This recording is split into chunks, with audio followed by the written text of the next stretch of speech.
안녕하세요. 사연에 빠진 아의 DJ 민영입니다. 오늘도 두 가지 사연 준비되어 있으니 재미있게 들어주시고요. 그럼 오늘의 사연도 바로 만나볼게요. 구독과 좋아요 버튼도 잊지 말고 꾹 눌러주세요. 안녕하세요. 저는 조그마한 식당을 경영하고 있는 올해 41가 된 여자입니다. 제가 운영하고 있는 식당은 백반 위주의 한식당으로 주변에서 흔히 볼 수 있는 평범하지만 나름 오랫동안 잘 해오고 있는 사업입니다. 우리 엄마 때부터 하던 식당인데 충정로에 위치하고 있고 그렇다 보니 직장인 손님들이 많아서 다행히 먹고 살만하게 되고 있어요. 전주가 고향이신 엄마는 아빠와 함께 서울에 터전을 잡으셨죠. 그리고 처음부터 식당을 하셨던 것은 아닙니다. 우리 아버지가 다니던 직장을 그만두시고 이후 사업도 한번 차렸다가 망하시고 이렇다 보니 하는 수 없이 엄마가 식당을 차리신 거죠. 워낙 음식 솜씨가 좋으셨기 때문에 조그마한 식당으로 시작하셨지만 저랑 동생 대학까지 다 보내주시고 남부럽지 않게 키워주셨어요. 저는 공부도 잘 못하고 평범한 여학생이라 일반 4년제 대학은 못 가고 전문대학을 갔어요. 다만 우리 엄마처럼 요리에 소질이 있었기 때문에 식품조리학과를 졸업하고 나서 엄마 식당에서 일하기 시작했습니다. 제가 엄마 일을 돕고 나니 가게는 더욱 잘 되었어요. 옆에 있는 상가까지 확장해서 전보다 더 큰 식당을 하게 되었어요. 남들은 젊은 여자가 엄마 식당에 얹혀서 일한다고 손가락질 하실지 모르겠지만 저는 정말 요리가 좋았고 엄마와 함께 식당을 해서 행복했습니다. 그리고 우리 식당에서 저는 제 짝도 찾게 되었는걸요. 자주 오는 단골 회사원 중 지금의 남편이 제 눈에 들어왔습니다. 저보다 1살 어린 연하이지만 키가 훤칠하고 듬직한 남자라 호감을 갖게 되었어요. 이 남자 역시 저를 보기 위해 매일같이 식당을 찾았어요. 주말에도 우리 식당에 와서 밥을 먹는 거면 사실 말 다 한 거 아니겠어요. 그런데 이 남자 저에게 데이트 신청 한 번 안 하고 문기적대더라고요. 흘깃흘깃 눈짓으로 애정을 보내고 이미 서로 호감을 느끼고 있었는데도 답답한 나머지 결국 제가 나섰습니다. 저 부영 씨랑 영화 보고 싶어요. 우리 같이 영화 볼래요? 그랬더니 이 남자 살짝 떨면서 고개만 끄덕였고 그렇게 우리는 데이트를 시작했습니다. 몇 번 만나보니 이 사람 정말 성격도 무던하고 관대하고 사람이 괜찮더라고요. 1년간의 연애 끝에 결국 결혼까지 꼴이나게 되었습니다. 남편의 부모님은 우리 집안과 공통점이 많으셨습니다. 시부는 예전에 하시던 사업이 계속 잘 안 되시면서 시모가 직접 곰탕집을 차려서 가장 역할을 다 하셨더라고요. 지금은 시부와 시모가 함께 곰탕집을 하고 계세요. 시모는 자기 힘으로 아들 둘을 대학까지 보냈다는 사실에 자부심이 강하셔서 자주 자랑의 말씀을 하십니다. 특히 남편의 동생은 어려서부터 공부를 정말 잘했기 때문에 시모의 자랑이었대요. 이후 의대를 졸업해 대학병원에서 을세로 있는 둘째 아들은 마치 시모 자기 인생의 훈장과도 같다고 했습니다. 그렇지만 제 남편은 시동생에 비해 부족하다고 생각한 시모는 우리 남편과 시동생을 참 많이 차별했어요. 그리고 잘 다니던 직장을 그만두고 나자 남편에게 생활력이 부족하다며 심하게 구박하셨어요.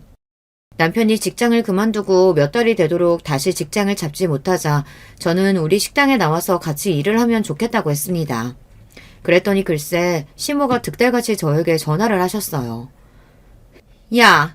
내가 내 아들들이 나처럼 식당에서 썩으라고 그 고생해서 뒷바라지 한 게 아니야. 너는 아내라는 사람이 내 아들이 더 좋은 곳에 취직하도록 도와줘야지. 너희 식당 일이라 하는 한량으로 만들려고 그러냐? 저는 우리 엄마부터 저까지 한식당에서 일하는 것이 좋고 남부끄럽지 않아요. 그런데 시모는 자기가 곰탕집을 하는 것부터 자기 아들이 식당 일 하는 것이 몹시 싫었던 모양입니다. 괜히 자기처럼 제가 남편을 무시하고 구박할까 봐서 더 저를 경계하고 못살게 굴었나 봐요.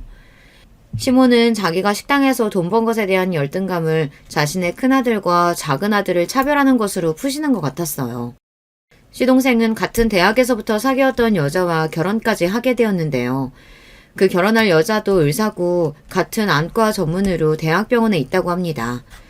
이런 여자와 결혼하겠다고 하는 작은아들이 시모 눈에는 더 대단해 보이고 자랑스러우셨겠죠. 그래서일까요? 시동생 상견례에서 시모의 태도는 정말이지 가관이었습니다. 저는 이 결혼이 처음부터 탐탁지 않았습니다.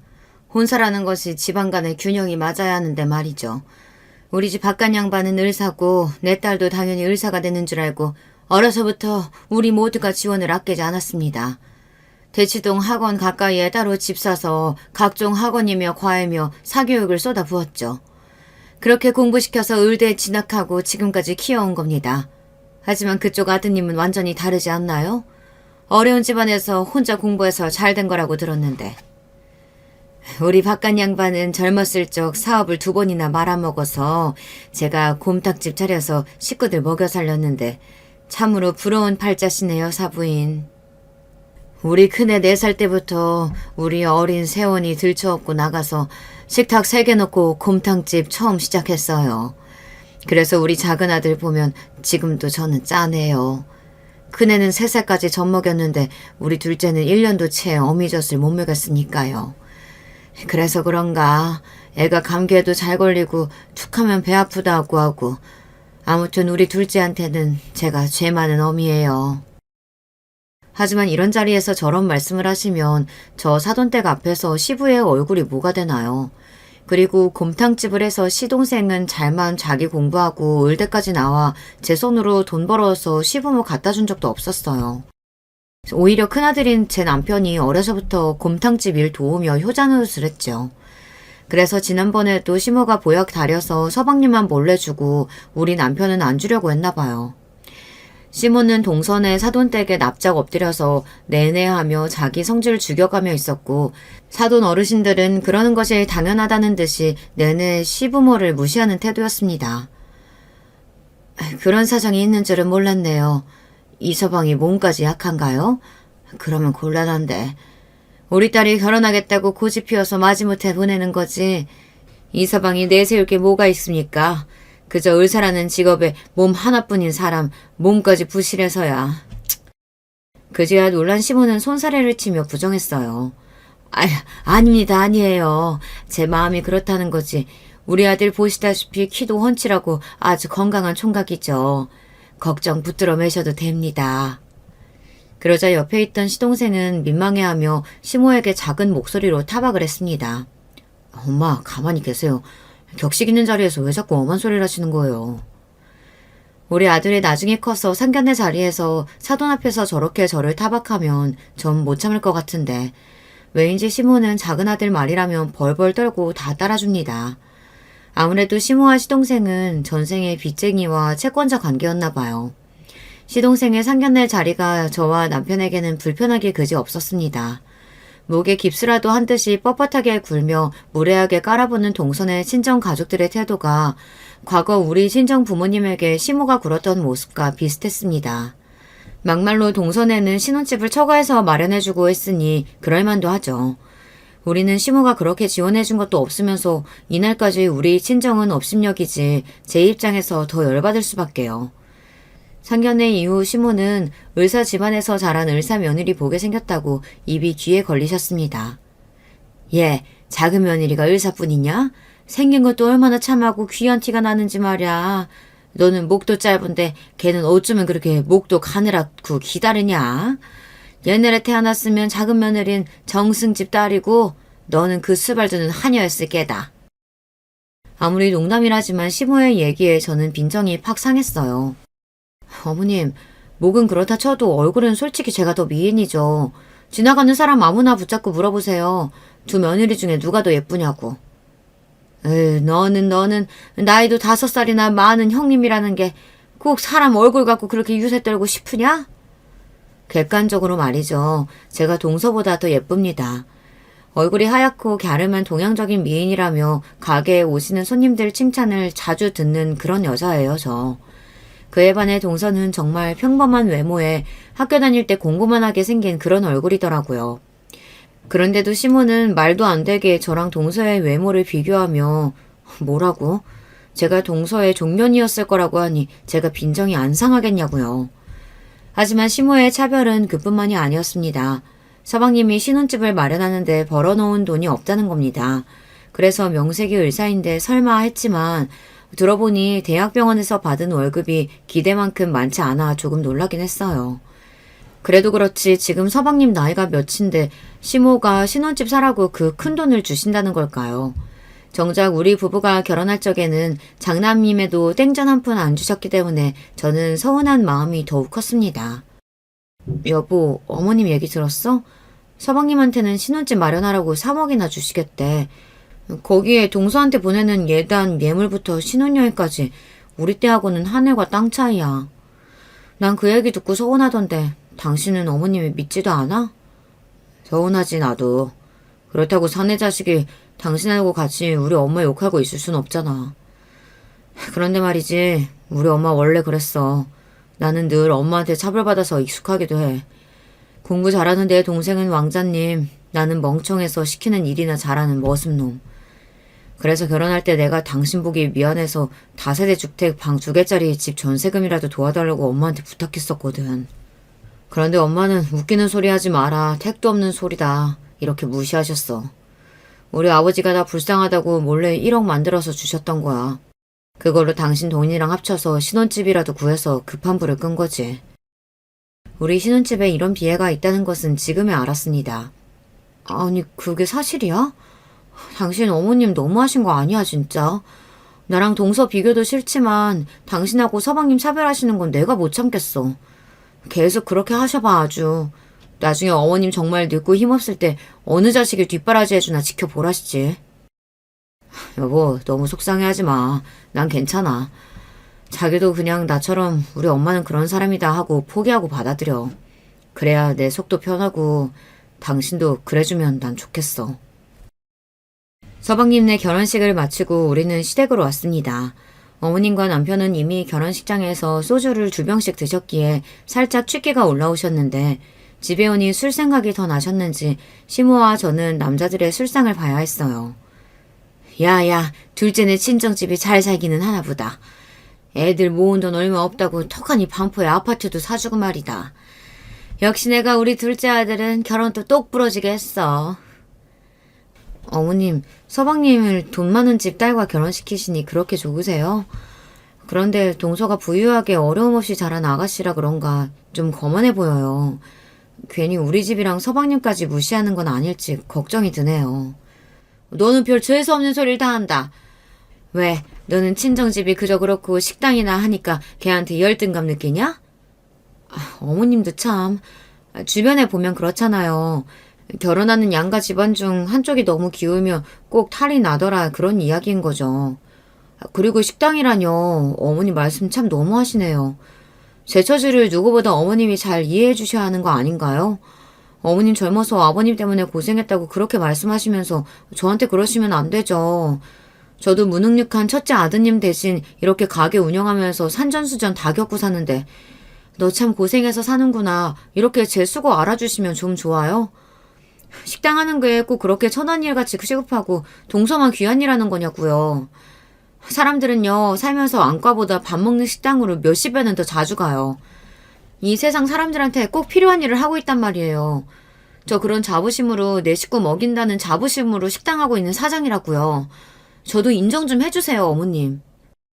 자부심 같은 소리 하네. 네가 학벌도 없고 어디 취직할 데도 없으니까 너희 친정엄마 하는 가게 이어받는 거 내가 모를 줄 아냐? 세상이 다 그런 거야. 어디 식당 아줌마가 을사랑 비비려고 해. 제 솔직한 심정을 말씀드리면서 시모에게 하소연도 해보았지만 콧방귀만 끼어대는 시모가 그렇게 원망스러울 수가 없었어요. 시모와 말을 더 이상 하지 않고 저는 술상만 차려놓고 거실에 가서 TV를 보는 척하며 눈물을 몰래 흘렸습니다. 사실 저는 이 집에 시집온 첫 해부터 시댁 제사와 명절마다 온갖 일을 도맡아 다 해야 했습니다. 며느리라고는 너 하나뿐인데 어쩌겠냐? 이렇게 말씀하시며 대여섯 가지 종류의 전과 나물에 갈비에 탕국까지, 아무리 제가 밥집하는 사람이라도 명절 음식 준비는 혀를 내두를 지경이었으니까요. 여러분도 아시죠? 젊어서부터 명절날이 오면 며느리는 허리 한번 필 새 없이 머슴처럼 일해야 하잖아요. 게다가 손님들은 어찌나 자주 오시는지 손님상 차려드리고 좀 있다가 가시면 상 치우고 설거지하고, 정말이지 24시간이 부족할 지경이죠. 저는 명절이 3일씩 된다고 해도 정작 우리 친정집에 하루도 있어 본 적이 없습니다. 우선 제가 가게를 하다 보니 명절 3일을 다 쉴 수 없고 보통 이틀 정도 가게 문을 닫는데 그 이틀 동안 온통 시댁에서 일을 해야 했으니까요. 전 그래도 감내했습니다. 한국에서 며느리는 응당 일해야 한다는 의무라는 것이 있으니까요. 하지만 둘째 며느리는 동서에게는 그 의무 같은 게 없었습니다. 동서가 결혼하고 맞이한 첫 구정부터 시모는 아예 동서네를 부르지도 않았습니다. 어머님, 이제 며느리 더 모셨으니 두 며느리가 합심해서 명절에 어머님 할 일이 줄어드시겠어요. 그런데 동서는 언제 온다고 하던가요? 둘째? 걔네 안 와. 내일은 설 당일인데 그때 오려는지 모르겠구나. 어머님, 저는 이틀 내내 어머님 댁에서 음식하고 일하느라 바쁜데 왜 동선에는 언제 오냐는 연락도 못 하시는 거예요? 병원이라는 의사 선생님들이 명절에 쉬던? 바쁠 텐데 내가 거기다가 억지로 CMH 탈 순 없지 않냐? 그럼 저는요? 저한테는 8년 동안이나 그렇게 부려먹고 해오셨잖아요. 결국 서방님과 동서는 구정 당일 오후 3시쯤이 돼서야 시댁에 왔습니다. 오전부터 자기 친정집 먼저 가서 있다가 시댁에 와서는 반나절이나 있었을까요? 그러고 저녁만 먹고 바로 슝하고 자기네 집에 가버립니다. 전날부터 음식하는 것도 저고 저 사람들 먹고 가버린 상을 치우는 것도 저예요. 동서는 손님 마냥 시댁에 와서 잠시 엉덩이만 붙였다가 가버립니다. 게다가 시댁에 와서도 미안한 듯 일을 돕는 척이라도 하면 제가 뭐라고 하나요. 마치 부엌에라도 가면 큰일 날 사람처럼 서방님이랑 둘이 거실 소파에만 가만히 앉아있는 게 고작입니다. 시모랑 손익 형님 둘이서 자기한테 음식 해다 바치고 일하는데도 설거지 한번 돕겠다는 말조차 한 적이 없습니다. 의사인 동서가 시모한테 용돈이라도 많이 주냐고요? 의외로 그것도 아니었습니다.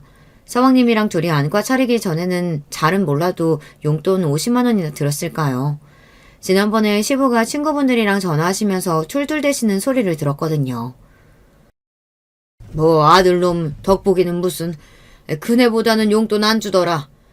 그나들은 매달 30만 원씩 내 용돈 몰래 챙겨주긴 하지. 작은 놈은 그렇게 매달 주는 돈도 없어. 게다가 명절에도 꼴랑 50만 원 주고 땡이더라. 우리 집 오래된 TV랑 에어컨 바꿔준 것도 첫째고 나 철마다 강원도니 남해니 여행 같이 다녀주는 것도 첫째야.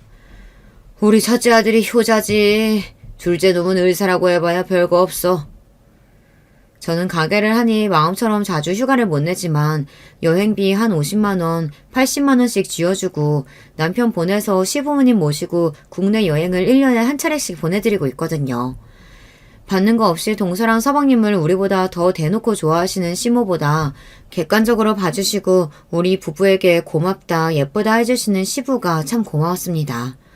거기에 시부가 서방님네 욕하는 걸 들으니 괜스레 제 속도 풀리고요.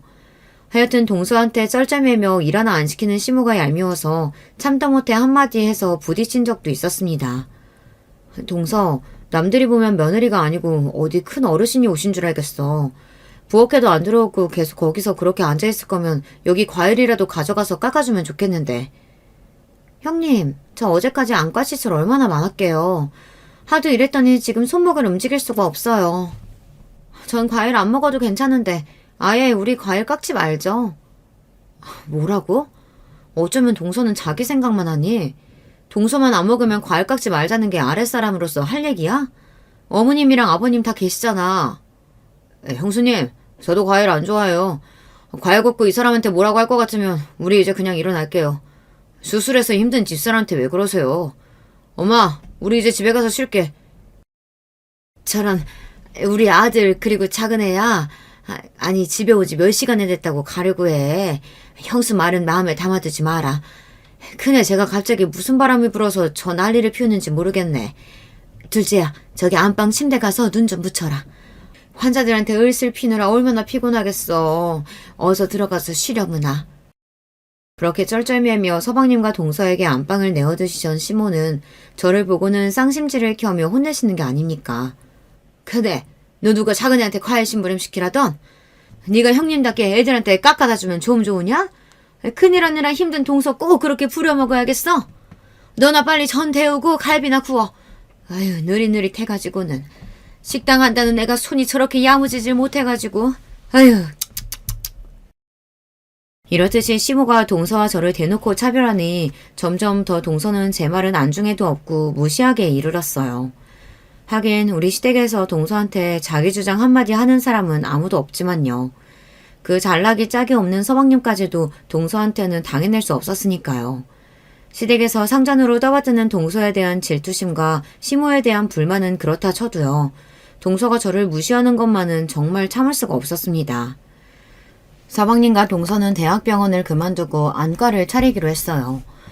개원하면서 자기들이 모은 돈으로는 부족해서 동선의 친정집이 소유하고 있던 건물 중 한 개층을 빌려준 모양이더라고요. 병원이 초반에 비싼 장비도 사야 하고 대여하느라 돈이 부족해서 자리 잡을 때까지는 무상으로 월세도 안 받는다면서 그런 배경이 있어서인지 동서는 더더욱 어깨에 힘이 팍 들어간 것처럼 보였습니다. 무슨 공작새인 줄 알았다니까요. 서방님네 안과 개업식을 한다고 해서 시부모님과 우리 부부는 찾아갔어요. 그런데 의외로 동서는 우리를 보고 당황하는 거죠. 아버님, 어머님, 형님까지 여긴 어쩐 일이세요? 혹시 남편이 병원 개업식에 초청하던가요? 그럼 우리 아들이 병원이 온다는데 당연히 와서 축하해줘야지. 자, 여기 화분이다. 금전수라고 하는데 앞으로 병원에서 돈 많이 벌거라. 하지만 동서는 어쩐 일인지 시부가 내미는 화분을 얼른 받아들지도 않고 인상만 찌푸리더니 서방님을 찾는다며 가버리는 거예요. 잠시 뒤 서방님이 와서 우리를 맞아주었습니다. 아니 얘, 니네 안사람 어디 안 좋은 데 있냐? 우리 보고도 못 본 척 인사도 안 받고 가버리네. 그랬어요? 내가 저 사람한테 우리 가족들 오실 거라고 말했는데 까먹은 모양이에요. 최근 들어서 병원에 들어가는 돈이 좀 많아서 아내가 받는 스트레스가 쌓여서 그래요. 이해해 주세요.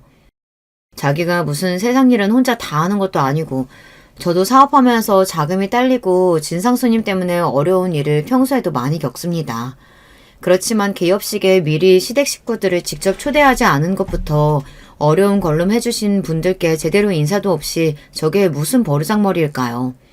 저는 손을 씻으러 화장실에 갔다 거기에서 화장을 고치고 있는 동서를 마주쳤습니다. 동서, 오늘 기분이 별로라면서? 살다 보면 힘든 일이 많지 왜 요즘 안 힘들겠어. 그래도 시부모님은 자기 얼굴 표정 하나에도 신경 쓰고 마음 쓰는 분들이니까 자기가 좀 더 감정 참고 좋은 모습 보여드리면 어떨까? 오지랖은. 비웃는 동서의 말을 듣고 저는 제 길을 의심했습니다. 차라리 제가 잘못 들은 거면 좋겠어요. 동서, 지금 뭐라고? 형님 오지랖이시라고요. 그러니까 시댁에 오면 시모가 하인대하듯 형님한테 그러시는 거 아니겠어요. 여자 망신 좀 그만 시키세요. 지금 시대가 어느 때인데 시모 말이라면 껌뻑 죽고 그걸로도 모자라서 나한테 훈계질까지 해요? 막말로 시부모가 가진 재산이 있길 해요. 뭐가 있어요.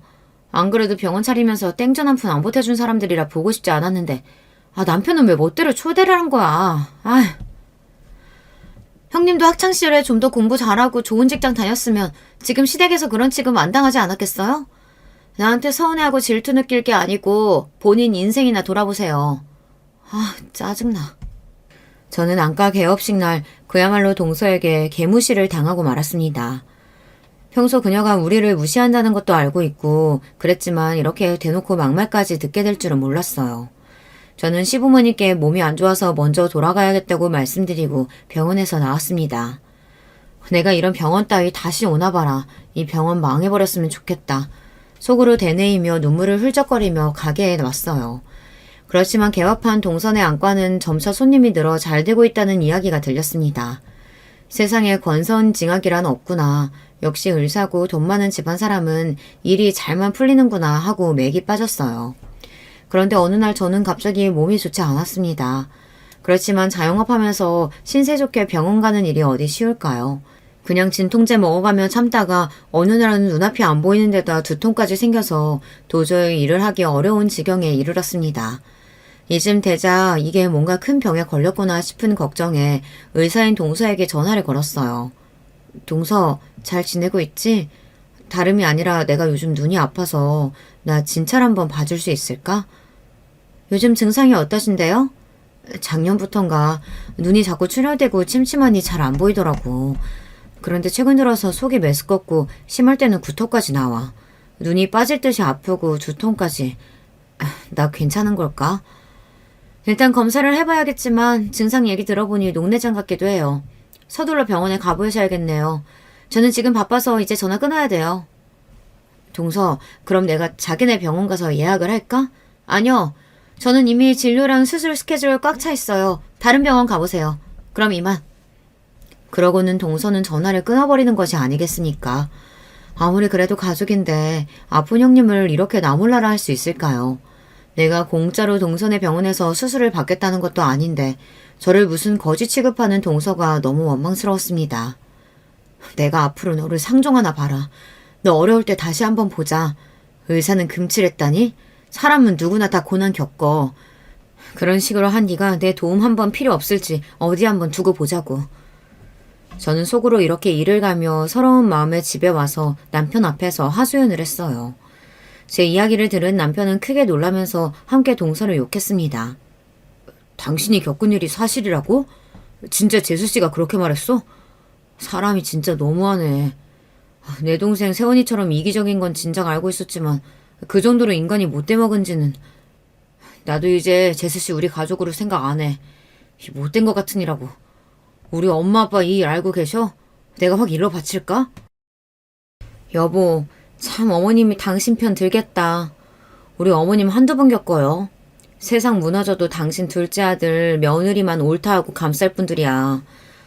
나 괜히 상처에 소금 얹기 싫어요. 지금 이렇게 서러울 때 어머님이 동선에 편들면서 그럼 나 더 우라통 터질 것 같아. 당신 부모님께 아무 소리 말아요. 저도 결혼한 지 10년이 넘었으니 사람도 볼 줄 알고 이럴 때 어떻게 처신해야 할지 느낌이 딱 오더군요. 그리고 뒤이어 일어난 충격적인 사건을 겪으니 이때 제 판단이 옳았음을 알게 됩니다. 또 하나의 뒷목을 잡을 만한 사건, 지금 이야기를 풀어볼게요. 제가 다른 안과 병원에서 검사를 기다리는데 시모에게 전화가 왔습니다. 너 조금 있다가 우리 가게에 좀 들러라. 우리 거래처 정육 사장이 아주 특별한 한우뼈 구해줬는데 이거 따로 푹 구워가지고 먹여야겠으니까 말이야. 어머님, 제가 몸이 안 좋아서 지금 병원에 있어요. 병원? 너 어디 많이 아프냐? 그게 눈이 안 좋아서요. 지금 검사 중이니까 나중에 결과 나오면 말씀드릴게요. 눈이 안 보이면 돋보기 안경 쓰면 되는 거지. 그게 무슨 별일이라고 가게 영업시간에 병원까지 가 있냐 너는. 너희 가게는 어쩌고? 어머님, 제가 오죽하면 병원에 왔겠어요. 그냥 안 보이는 수준이 아니라 심각한 증상이 있으니 그러는 거죠. 언제 제가 가게 비우는 거 보셨어요? 저 몸살나도 감기약 먹고 가게 나와서 앓는 사람이에요. 지금 우재 아빠가 가게 보고 있으니까 걱정하지 마세요. 그럼 우리 작은 아들네 병원 간 거냐? 이럴 때 보면 집안에 의사 있는 게 그렇게 남들이 불효할 일이지. 아니요. 동서가 자기 바쁘다고 저 진료 안 해준대요. 부담스러우니 다른 병원 가라대요. 그런데요. 어머님이 사고 노리는데 제가 꼭 필요하신 거예요? 시모는 제가 동선의 병원에서 거부당한 일을 듣고도 동서가 잘못했다거나 미안해하는 기색이 하나 없는 겁니다. 역시 남편 말 맞다나 동선의 잘못 이야기해봐야 제 입만 아플 일이었다니까요. 그럼 내가 요즘 더위를 먹어서 그런가 가게에서 일하는 것도 힘들어가지고 직원 하나 더 써서 있어. 그 돈 아까워 죽겠구만. 요즘 자꾸 어지럽고 기운이 하나도 없다. 그러니 네가 와서 사골 좀 우리렴. 요즘 같은 날씨에 그냥 두면 이 귀한 거 다 썩어 문드러져. 병원에서 더 이상 시모와 싸울 기력도 없었습니다. 그냥 알겠다고 하고 전화를 끊었어요.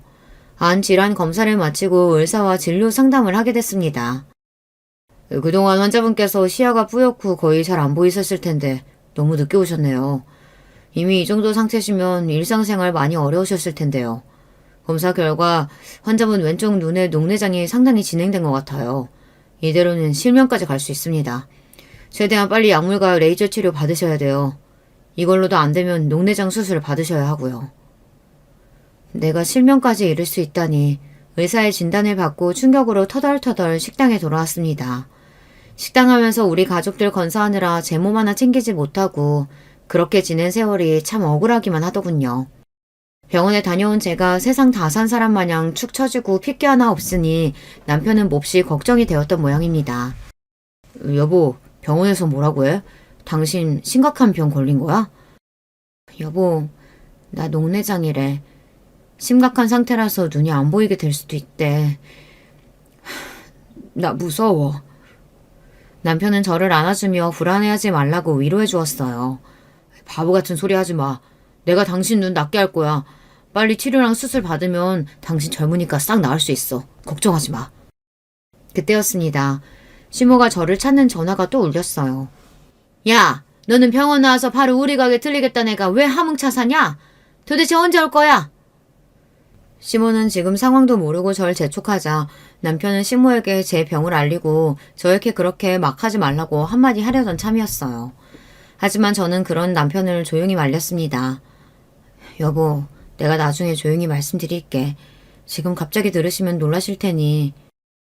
어머님, 이제 갈게요. 조금만 기다리세요.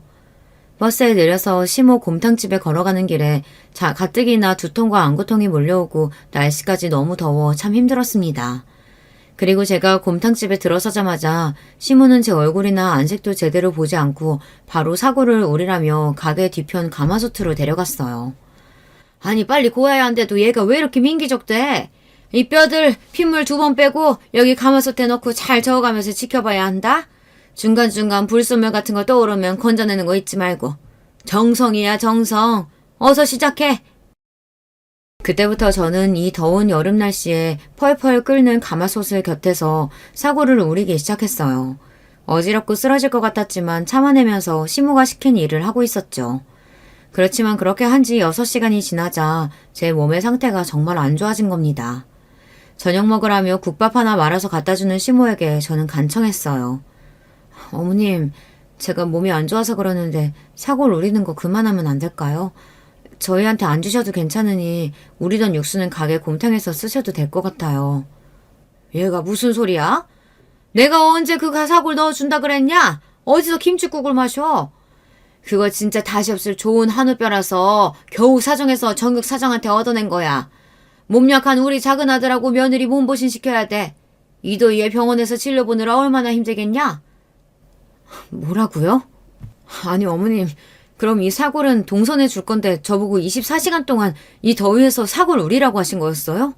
제가 병원 다녀와서 이렇게 힘들어하는데도요? 너랑 큰애는 튼튼한 애들이잖냐. 어디 조금 아프다고 괜히 병원 가서 돈 쓰고 와놓고선 시애미 옆에서 꾀병 부리지 마라. 안 통해. 꾀병이라고요? 시원한 에어컨 나오는 병원에서 일하는 작은 며느리는 안타깝고 이 더운 가마솥 옆에서 일하는 큰 며느리는 꾀병이라뇨. 저는 몇 시간 동안 쪼그려 앉았다 화를 참을 수 없어 갑자기 일어나는 순간 머리가 핑하고 돌며 주변이 흐릿해지더니 그대로 쓰러지고 말았습니다. 어느덧 눈을 떠보니 제가 병원 응급실에 와 있었던 거예요. 곁에는 제 손을 잡고 하도 울어서 눈이 퉁퉁 부어있는 남편이 보였습니다. 여보, 이제 정신 들어? 당신 쓰러져서 구급차에 실려서 여기 온 거야. 기억나? 도대체 어떻게 된 거야? 나 결국 쓰러졌던 거구나. 어머님이 나한테 24시간 동안 사골을 우려서 동선에 갖다 줘야 한다고. 나보고 꾀병 부리지 말라면서 억지를 시켜셔서 그래서 내가 그만. 지금 이 더위에 동생네 해준다고 당신을 그렇게 부리셨다고? 게다가 엄마가 그렇게까지 막말을 했단 말이야? 남편이 어찌나 소리를 크게 쳤는지 응급실 내 사람들이 모두 쳐다볼 지경이었어요. 여보, 소리 낮춰.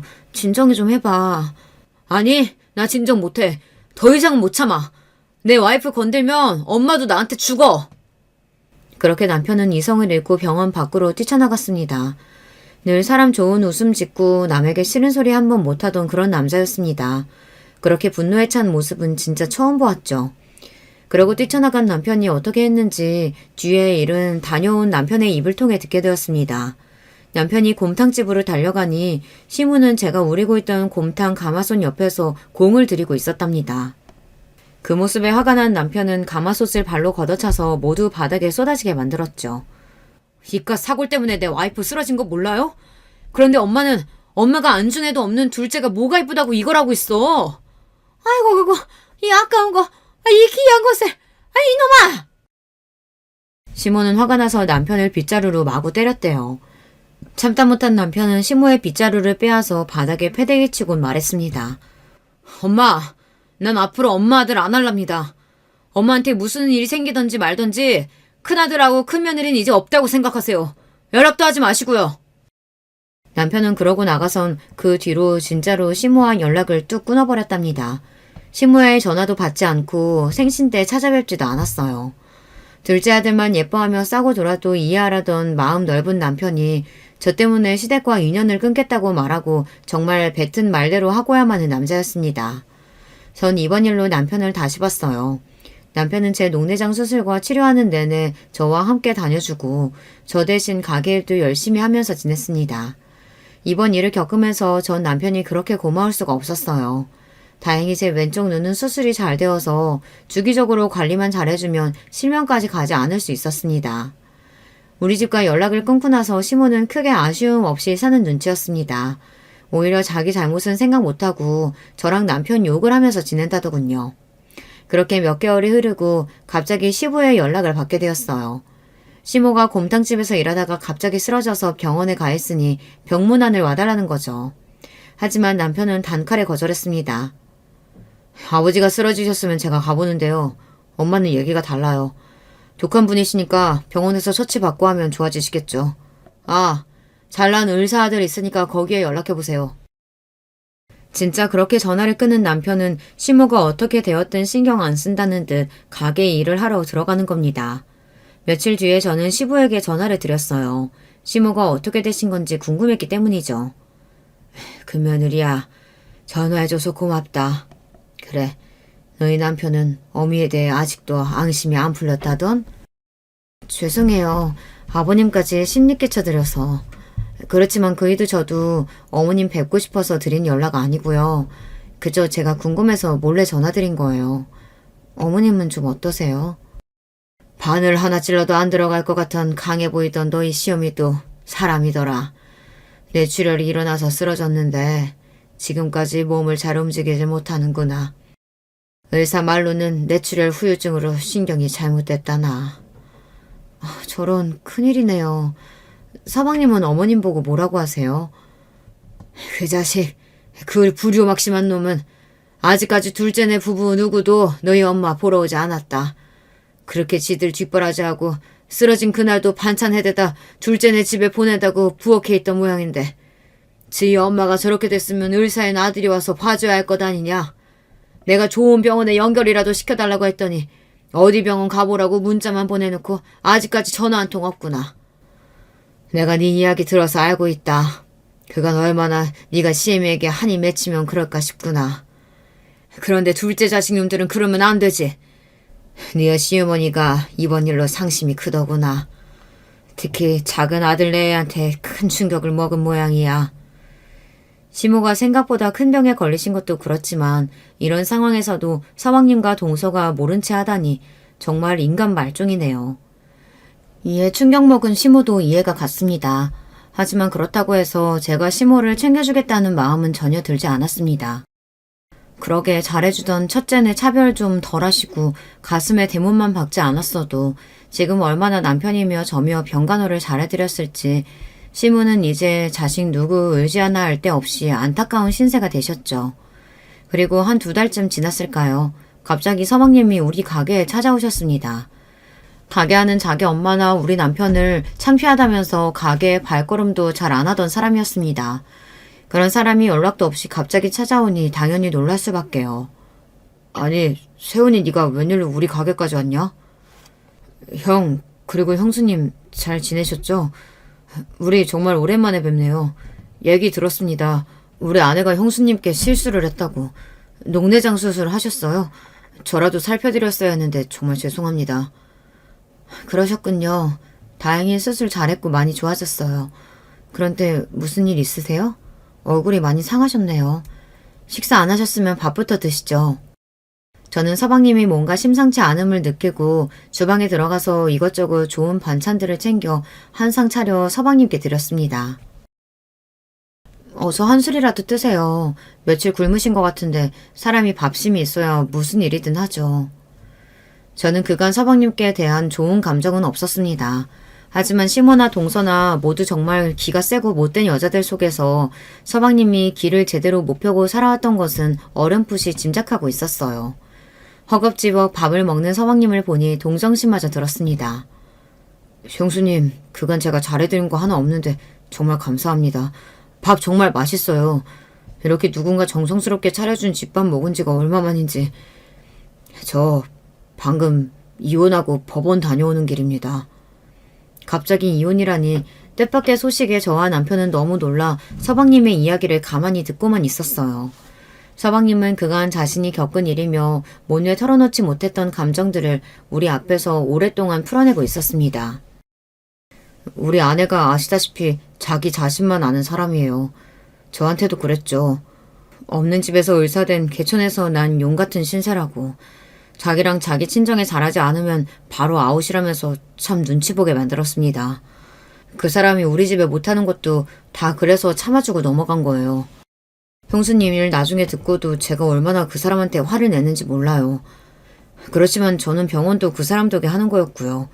집도 처갓 것이고 도통 제가 할 수 있는 게 없이 자유라는 것도 없었어요. 그러다가 엄마가 쓰러지셨다는 소식 듣고 찾아뵙고 도움도 드리고 싶었는데 아내가 병원이 엄청 바쁜데 그런 데에 신경 쓸 시간 없다고 저를 다그치더군요. 이건 아니지 않습니까? 다른 사람도 아니고 우리 엄마가 쓰러지셨는데요. 그래서 아내와 그 후로 사사건건 부딪히고 싸우고 저도 감정이 폭발하고 말았죠. 그러다가 이혼 서류에 도장까지 찍게 된 겁니다. 서방님의 이야기를 들어보니 미처 제가 생각지도 못한 속내와 어려움이 많았더군요. 동서만큼 못돼서가 아니라 서방님도 어쩔 수 없이 방관하고 있었던 거예요. 그리고 이혼까지 가다니 정말 대단한 용기였습니다. 왜냐하면 제가 알기론 순수익만 한 달에 5천만 원 이상 나오는 잘 되는 안과를 그만두기가 쉽지 않잖아요. 게다가 의사면서 돈 많은 처갓집도 포기해야 하고 살고 있던 강남의 아파트에서도 당장 나와야 했을 테니까요. 잘했다.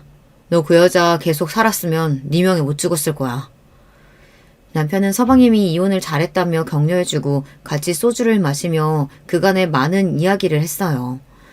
원래 어려서는 남편과 서방님 사이가 좋았다고 해요. 그런데 서방님이 학창시절 전교 1등만 하다가 의대까지 가면서 점점 시모는 대놓고 남편을 차별해 둘 사이가 어색해진 거죠. 그리고 각자 결혼해서 살면서 오해가 많이 쌓였지만 그래도 형제간의 인연은 끈끈한 법이니까요. 이렇게 둘은 서로에 대한 진심을 터놓고 나니 전처럼 의좋게 잘 지내고 있습니다. 서방님은 안과를 그만두고 나서 다른 안과에서 페이닥터로 많은 월급을 받으며 혼자 살고 있어요. 그리고 시모를 뵈러 가끔씩 시댁에 들린다고 해요. 시모는 지금 병원에서 퇴원하고 나서 집에 계시면서 시부와 입주 간병인의 도움을 받으며 겨우 지내고 계신다네요. 곰탕집은 시부 혼자 하시기 힘들어 처분하시려는 계획이세요. 얼마 전엔 저에게 곰탕집 인수를 권하셨지만 제가 지금 한식당에 곰탕집까지 하기는 무리거든요. 그렇지만 남편이 맡아서 하는 방법도 있었기 때문에 남편은 생각을 좀 해보겠다며 시모 대신 남편이 곰탕집에 가서 가게를 하고 있습니다. 저랑 같이 식당을 해왔고 어려서부터 곰탕집 일을 해본 남편은 역시나 잘 맡아서 하리라 믿고 있지만요. 그렇지만 여전히 남편은 시모를 만나는 것은 거부하고 있습니다. 남편이 곰탕집까지 맡게 되면서 우리 부부는 돈도 훨씬 많이 벌며 잘 지내고 있던 와중 최근에 정말 기쁜 소식을 듣게 되었어요. 그 소식은 바로 동선의 안과 병원이 망해버린 것이죠.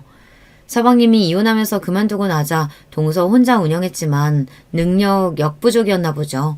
병원의 환자가 눈에 띄게 줄기 시작한 겁니다. 단골 환자들은 입을 모아서 싸가지 없는 여의사 말고 잘생긴 남자 원장 어디 갔어? 라고 했다네요. 역시 인성 바가지에 싸가지 없는 건 어디에 가도 표가 나는 법인가 보죠. 요즘은 개업한 의사들이 예전처럼 콧대 놓고 불친절하면 팔이 날리기 십상이거든요. 결국 동서 혼자 운영하던 안과는 적자만 기록하다 결국 망했다고 하네요. 월세 안 받던 동선의 아버지도 뭐에 화가 나선지 2년 동안 기다려줬으면 할 만큼 했다면서 병원 빼서 나가라고 새로 월세에 800원짜리 가게를 받겠다고 말이죠. 동서 그 성격에 남의 병원 밑에 들어가 페이닥터로 있을 것도 아니고 제 병원 폐업하고 나서는 친정집에서 백수로 놀고 먹는다고 들었습니다. 저는 그 소식을 듣자마자 동서에게 문자를 보냈어요. 동서, 오랜만이야. 소식은 들었어. 혼자 병원 하기는 무리였는지 금방 폐업했다며? 요즘 소득도 없고 시간은 많을 텐데 언제 한번 우리 가게에 와. 동서한테 무료로 밥은 줄 테니 말이야. 아, 문자를 보내고 나니 몇 년 동안 동서에게 당해서 생긴 채증이 씻겨가는 듯 했어요. 정말로 통쾌했습니다. 많이 배우고 의사하면 뭐합니까? 친정에 돈이 많으면 뭐해요. 지금 이혼녀에 자식 하나 없이 집에서 백수로 있는 신세인걸요. 그리고 시모도 늘 저를 무시하고 막대하더니 남편이 연을 딱 끊고 나니 예전처럼 아무 때고 불러내서 하인 부릴 듯 하시지 않았어요. 가끔 드리는 안부 전화만으로도 너무나 반기시며 말씀도 좋게 해주십니다. 이렇게 내 인생이 편안해져도 되나 싶은 요즘입니다. 제가 너무 구독자 여러분들 앞에서 자랑질만 했을까요? 그랬다면 너른 마음으로 이해해주세요. 매일 천덕꾸러기 취급만 받다가 이렇게 행복한 나날을 처음 맞아서 그렇습니다. 제가 가방끈은 짧은 데다 글재주도 없는데 지금까지 제 사연 잘 들어주셔서 정말 감사합니다. 후에 동서와 시모에 관한 새로운 이야기가 생겨나면 그때 또 이곳에 사연 보내볼게요. 그럼 이만 안녕히 계세요. 여러분, 두 번째 사연 시작하기 전에 좋아요, 구독 꼭 눌러주실 거죠? 그럼 두 번째 사연 바로 시작합니다. 안녕하세요. 저는 서울 마포구에서 남편이랑 아이 둘 키우면서 단란하게 살고 있는 삿바 채널 애청자입니다. 제 이야기를 나눠보고 싶어서 신청자로 나서게 됐는데요.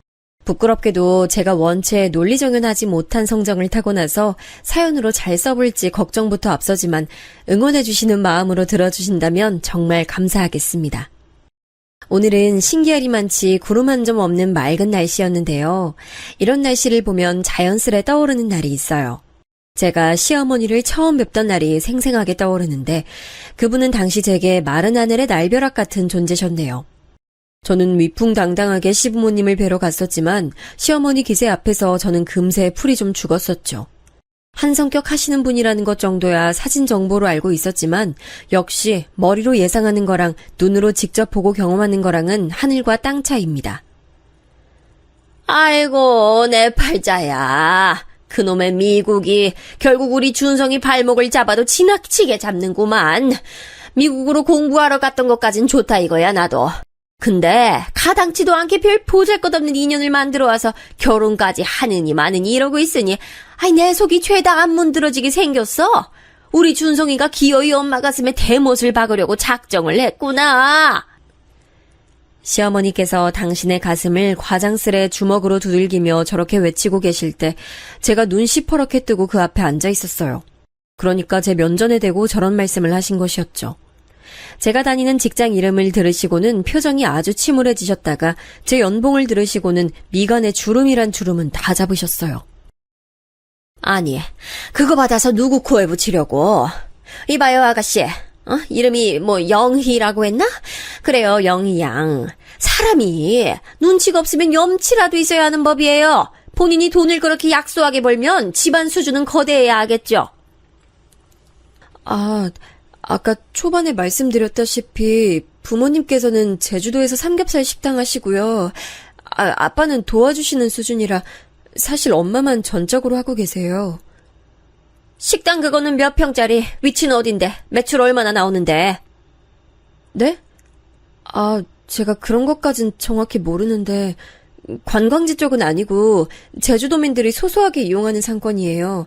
인터넷에 검색하면 가게 바로 나오니까 지금 보여드릴게요. 여기 보시면 가게 옆에 있는 공간, 여기가 주차장이고요. 아이 됐어요. 더 볼 것도 없으니까 휴대폰 저리 치워. 내가 아산병원으로 안과 진료 받으러 다니는 사람인데 내 귀한 눈에다 대고 그렇게 허락도 없이 아무렇게나 휴대폰 화면 들이대는 거 아니에요. 그거 아주 무식한 행위예요, 영희 양. 아유, 그거 없이 자라서 못 배운 사람들이 이러더라.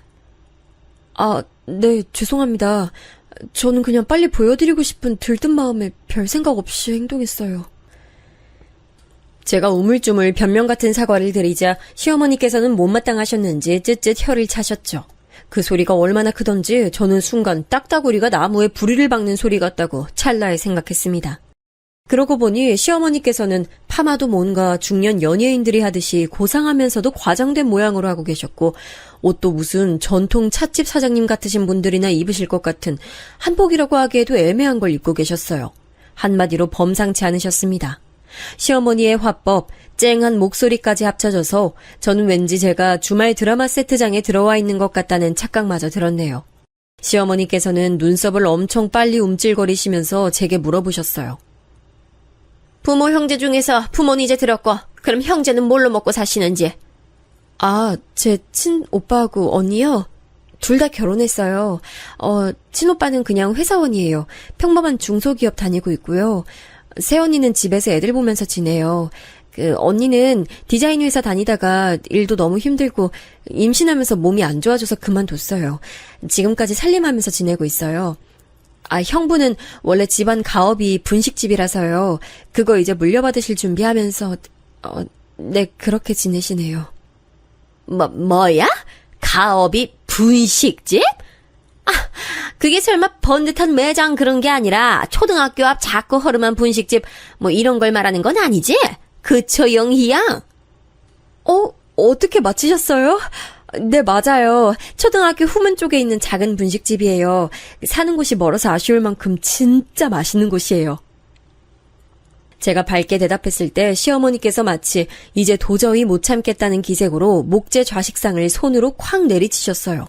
시댁의 거실에 그 굉음이 울려 퍼졌고 저는 너무 놀라서 입을 멍하게 벌린 채로 저를 향해 눈을 무섭게 부라리는 시어머니를 응시했습니다. 결사반대.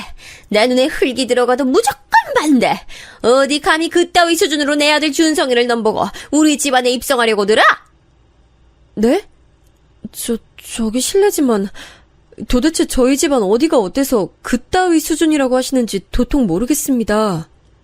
이보세요, 영희양. 난 말이에요. 지덕체는 기본이고 배경까지 완벽하게 갖춘 며느리를 원합니다. 수준이란 게 높아야 한다고. 이미 우리 집안 맏며느리는 그런 인물이에요. 워낙 고아한 집안에서 난 인물이 우리 맏며느리이기 때문에 나는 그 다음에 들어올 며느리도 응당 그런 수준 정도 되어야 한다고 봐요. 죄송하지만 저희 집안도요. 제법 감성 있고 특색 있고 화목 넘치는 집안이라고 생각합니다. 천하고 품격 떨어지고 이런 거 난 일절 사양입니다. 영희양, 난 그리고 우리 집안이 이런 조건 정도는 요구할 만한 집안이라고 생각해요. 본인 스스로도 자격 미달임을 눈치챘을 텐데 양심이란 게 있고 우리 준성이 정말 위하고 아낀다면 이 결혼 포기해줘요. 조용히 사라져줬으면 하는 바람이 있네요. 하지만 저는 준성 오빠 진심으로 사랑해요. 그 어떤 조건도 따로 보지 않았고 서로에 대한 강한 이끌림과 확신, 잘 맞는 성격 이런 것들만 봐서 결혼해서 행복하게 잘 살 거라는 생각이 자꾸 들어요. 그런 생각 너 혼자서 실컷 하시고 우리 준성이하고 같이 하지만 않으면 돼요. 영희양 본인에게 맞는 남자 새로 만나서 살면 얼마나 좋겠어요. 우리 집안하고는 인연 여기까지 끊습니다. 오케이? 저는 오케이 못합니다, 어머님. 저한테 준성 오빠밖에 없는데 새로운 남자가 어디 있겠어요? 없어요.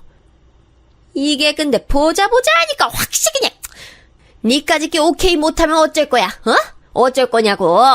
너 내 손에 귀싸대기 얻어맞고 쫓겨나야 주제 파악하고 우리 준성이 인생에서 사라질래? 그렇게 된다면야 내가 네 귀싸대기를 1000번 10,000번이고 때릴 수 있어. 얻어맞고 가서 너한테 걸맞는 철수를 만나든 누구를 만나든 알아서 하란 말이야.